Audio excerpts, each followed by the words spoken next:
নমস্কার বন্ধুরা, welcome to my channel SB explorer. তো বন্ধুরা, সকলকে জানাই গুড ইভিনিং। তো থাম্বনেলটা দেখেই বুঝতে পারছো টপিকটা কতটা ইন্টারেস্টিং হতে চলেছে। তো বেশি দেরি না করে ভিডিওটা শুরু করা যাক। তার আগে যারা চ্যানেলে প্রথমবার এসেছো অবশ্যই সকলে একটা করে সাবস্ক্রাইব করে দিও। তোমরা সাবস্ক্রাইব করে রাখলে পরবর্তী ভিডিও বানানোর মোটিভেশন অনেক বাড়ে, সেই জন্য অবশ্যই সকলে একটা করে সাবস্ক্রাইব করে দিও। তো বন্ধুরা, তোমরা থাম্বনেলটা দেখেই বুঝতে পারছো টপিকটা কী নিয়ে হতে চলেছে। খুবই ইন্টারেস্টিং একটা বিষয়। যে আপডেটটা দেবো তোমাদের সেটা হচ্ছে ধীরাজ সিংকে নিয়ে।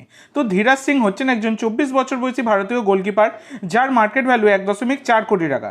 বর্তমানে তিনি কিন্তু যুক্ত ছিলেন মোহনবাগানের সাথে, এবং মোহনবাগানের সাথে তার কিন্তু 1 বছরেরই চুক্তি ছিল। মানে এই 31শে মে 2025 তার কিন্তু মোহনবাগানের সাথে চুক্তি শেষ হয়ে যাচ্ছে। এবার মোহনবাগানের হয়ে এই সিজনের আইএসএলে তিনি কিন্তু আইএসএল লিগ সিল জিতেছেন এবং আইএসএল কাপ জিতেছেন। একই মরশুমে দুখানা পদক তিনি কিন্তু জয় করেছেন। এবার ব্যাপার হচ্ছে এই ধীরাজ সিং তিনি কিন্তু খুব একটা গেম টাইম একদমই পাননি সবুজ মেরুন দলের হয়ে, যেখানে কিন্তু আইএসএলের মঞ্চে মাত্র একটা ম্যাচ খেলেছেন, এবং সুপার কাপে তোমরা দেখো যদি, তাহলে কিন্তু সেখানে দুখানা ম্যাচ তিনি খেলেছেন। মানে সব মিলিয়ে 3খানা ম্যাচ খেলেছেন মোহনবাগানের জন্য। তো এই ধীরাজ সিং তার কিন্তু এবারে মোহনবাগান ছাড়ার পরিস্থিতি তৈরি হয়েছে।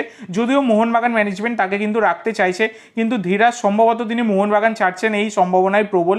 এবং আই লিগ থেকে ডায়মন্ড হারবার এফসি, আই লিগের ক্লাব ডায়মন্ড হারবার এফসি, তারা কিন্তু একটা ভালো অফার দিয়েছে।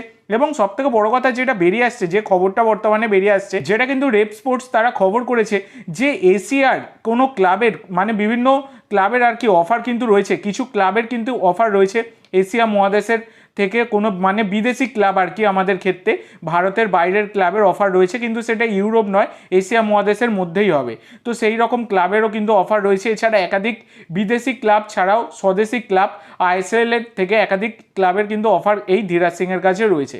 এবার এইটাই দেখার বিষয় যে ধীরাজ সিংকে কি আমরা কোনো বিদেশি ক্লাবের হয়ে খেলতে দেখতে পাবো, সেটা এখন দেখার বিষয়।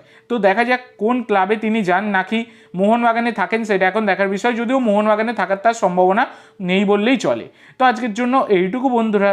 ভিডিওটি ভালো লাগলে অবশ্যই লাইক করো, শেয়ার করো। আমার চ্যানেলে প্রথমবার এসে থাকলে চ্যানেলটি সাবস্ক্রাইব করো, আর কমেন্ট করে জানাও ভিডিওটি কেমন লাগলো। ধন্যবাদ।